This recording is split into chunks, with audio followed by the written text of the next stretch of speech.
Bismillahirrahmanirrahim.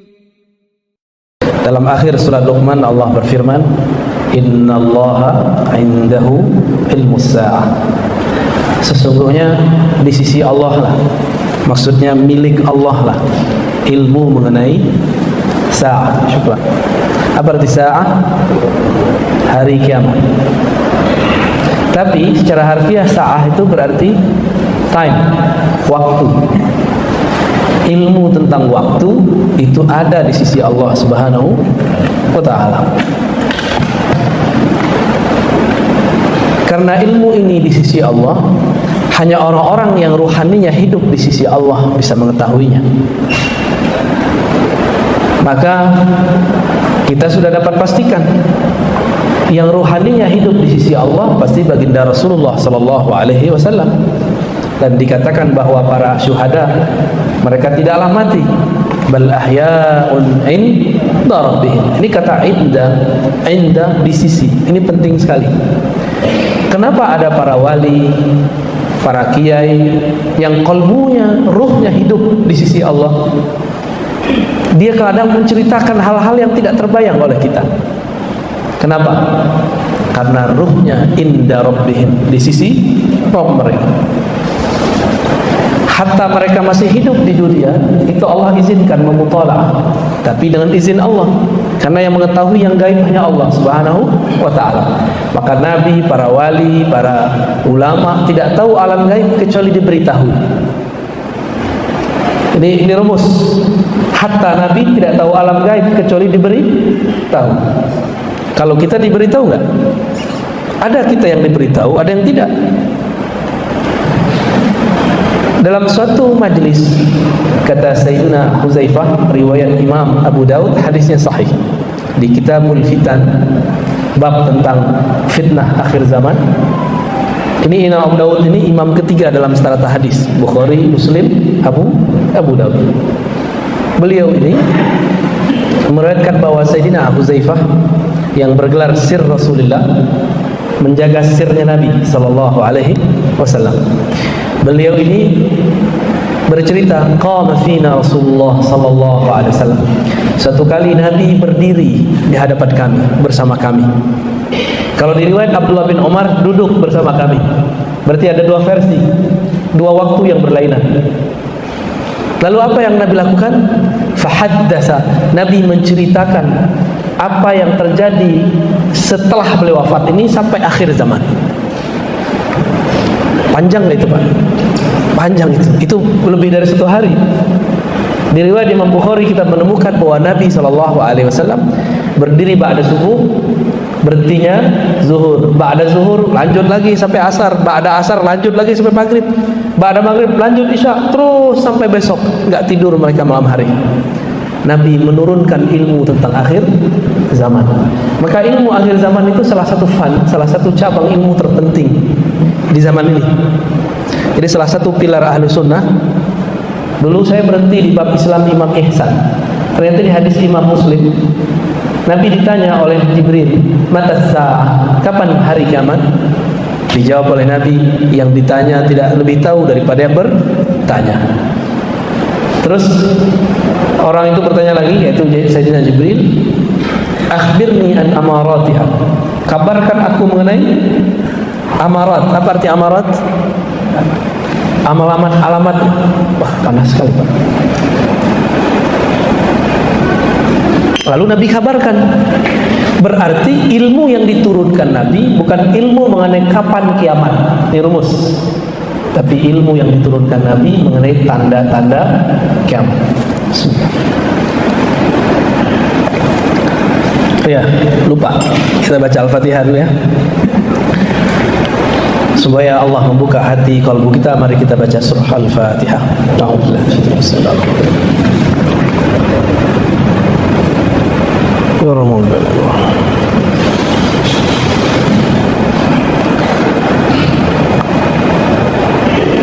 Maka kita tambahkan pilar ahlu sunnah ini, salah satunya mengetahui akhir zaman. Nah, akhir zaman ini kita pecah jadi dua ilmu. Pertama mengenai pergerakan menyambut akhir zaman. Yang kedua, al-khilafah, kekhalifahan di akhir zaman. Dan saya sudah berulang-ulang mengatakan semua masuk ke dalam alam bawah sadar kita. Dalam hadis Nabi, beliau bersabda, "Summa yakunu khilafah ala minhajin nubuwah." Lalu nanti akan muncul kekhalifahan yang sesuai dengan manhaj kenabian. Manhaj itu metodologi atau jalan. Nabi itu bagaimana cara beliau menggali ilmu, bukan belajar di kampus, bukan belajar di pesantren, tapi langsung dibimbing oleh Allah Subhanahu wa ta'ala. Bukan sekedar lewat mimpi, tapi dalam keadaan jaga pun Allah bimbing. Satu kali datanglah Abu Darda kepada baginda Nabi SAW. Apa kata Abu Darda? "Wahai Rasulullah, mata tadri annaka nabi?" Kapan engkau tahu bahwa engkau ini nabi? Wali bisa digituin nggak Pak? Bisa. Apa jawaban Nabi? Nih coba lihat, Nabi itu sudah kenal dengan dirinya di saat orang-orang, anak-anak masih main. Apa kata beliau? Aku tahu bahwa aku seorang nabi, sadar penuh. Di saat kami sedang bermain-main, kira-kira umur 5 tahun, 6 tahun atau 7 tahun. Tidak disebutkan dalam hadis itu. Tiba-tiba turun, ada makhluk bersayap 2 orang dari langit. Yang satu bertanya kepada yang kedua, "Hei, emang itu orangnya?" "Huwa-huwa," kalau bahasa Arabnya. "Huwa-huwa." Kata yang satu lagi, "Naam, huwa." Dia orangnya. Ya udah, langsung yang pertama terbang menangkap Nabi, lalu Nabi kemudian dia pangku, dibelah dari sini sampai ke dadanya. Waktu itu Nabi sedang bermain dengan seorang anak. Anak itu adalah putra daripada ibu susunya, Halimah Sa'diyah. Itu beliau masih ingat. Apa kata anaknya ini, anak Halimah? Dia lari ke rumah, "Ibunda, ayahanda, ya abati, ya amati, qutila Muhammadun." Ya, Muhammad terbunuh. Orang membunuh Muhammad. Kenapa? Dia menyaksikan dada Nabi Muhammad dibelah. Ketika ayahanda dari anak ini dan ibundanya datang, Nabi Muhammad udah main pasir lagi, Pak. Main-main lagi. Anak kecil gimana? Anak kecil biasa kan, anak kecil main pasir, main guling-guling. Suka-suka Nabi lah. Di saat itu anak-anak masih anak-anak, bahkan orang tua pun tidak sadar mereka ini siapa. Baginda Nabi Muhammad SAW sudah sadar bahwa dia seorang Nabi Sallallahu Alaihi Wasallam. Jadi beliau diangkat jadi Nabi bukan umur 25, tapi sudah sebelum lahir sudah diangkat, Pak. Ya. Ini bagian ilmu akhir zaman. Nabi mengatakan di akhir zaman nanti yang akan jadi khalifah itu siapa? Orang yang ismuhu yuwati usmi, yang namanya berkesesuaian dengan namaku. Nama dalam bahasa Arab ismun, beda dengan nama dalam bahasa Indonesia. Nama dalam bahasa Indonesia udah nama aja, Ustadz Alnof, wah gitu aja kan. Yang ngasih siapa? Orang tuanya. Bisa telat nggak orang ngasih nama anak? Ya, berarti ada masa anak itu nggak punya nama, ada kan? Nama jasad itu, Pak. Ada nggak orang yang ganti nama? Ada. Mungkin bapak-bapak ini dulu, karena zaman-zaman SD dulu belum jelas dukcapilnya, bisa 3 kali ganti nama. Sebelum masuk SD namanya apa, pertengahan SD namanya apa, akhir namanya berubah lagi. Karena sudah jadi nama ijazah nggak bisa berubah, bisa 3 kali ganti nama, bener ya?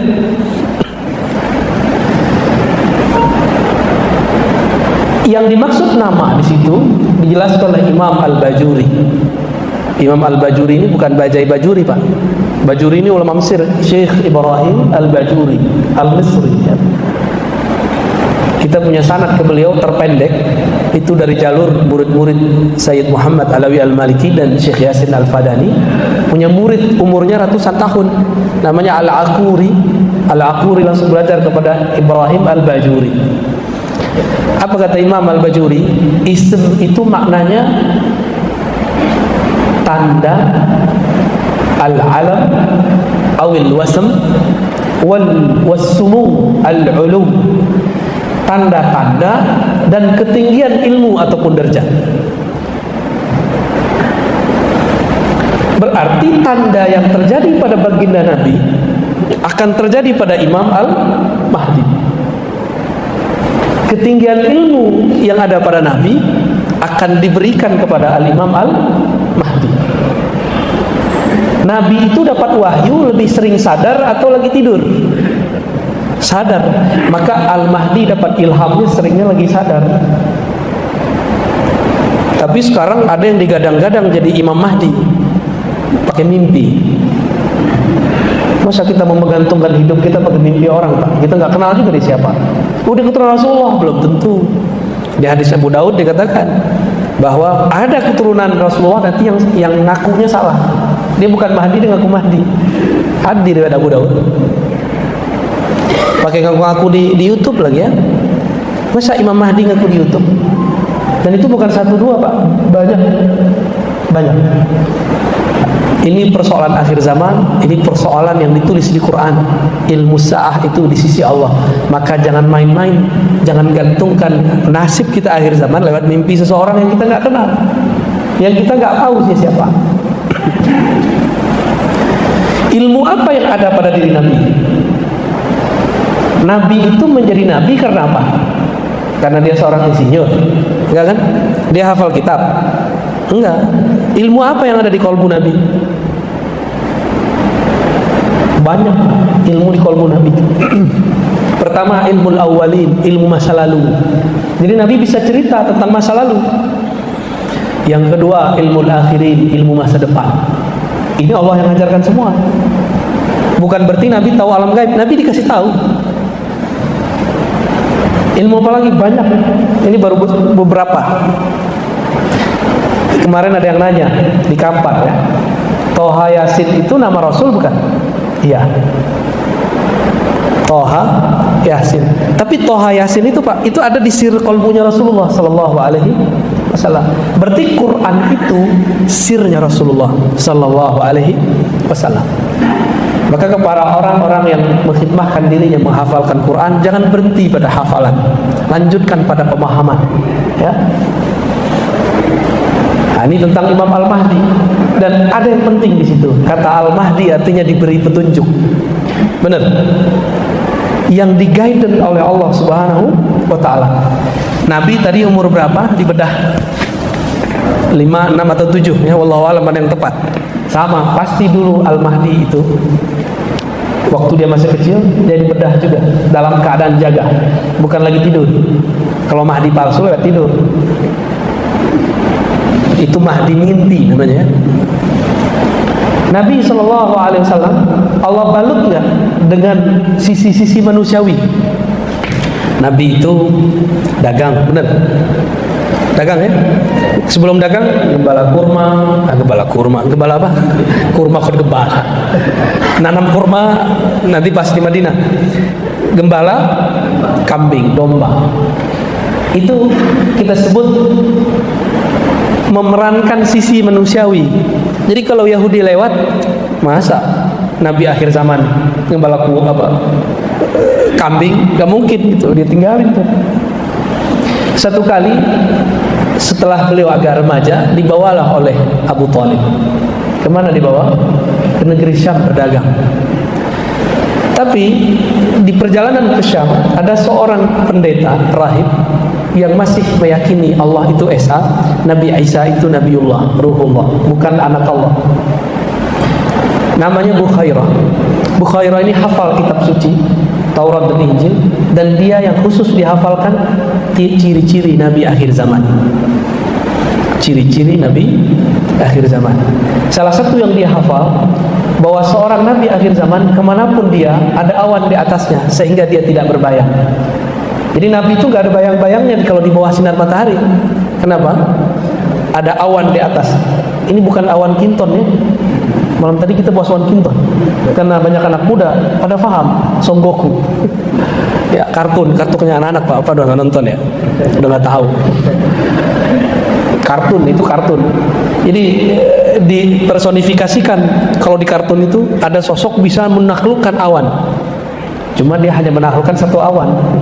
Kalau Nabi Muhammad SAW bisa semua awan ditaklukkan dengan izin Allah Subhanahu wa ta'ala.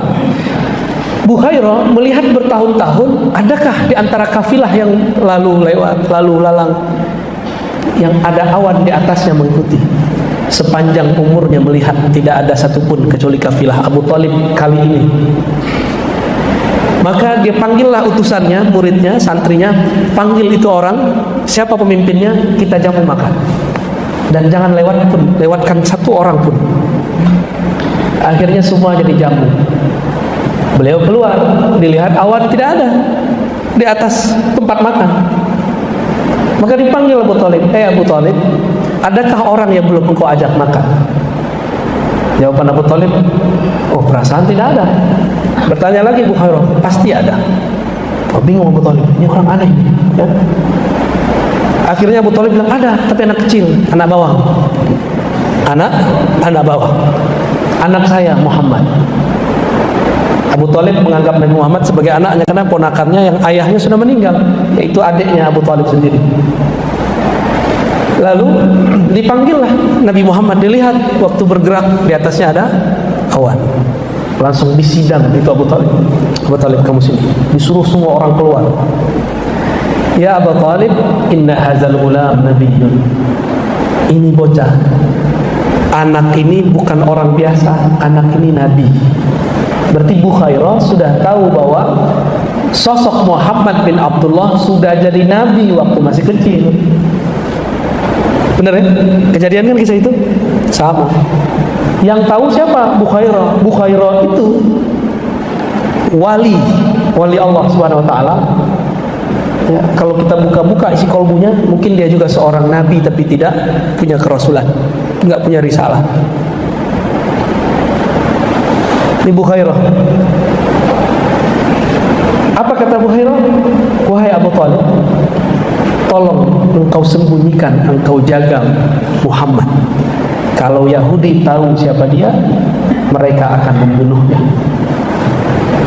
Maka Abu Thalib membungkus Nabi Muhammad dengan peran-peran manusia biasa seperti orang Arab biasa, sehingga tidak ketara kalau ini orang spesial.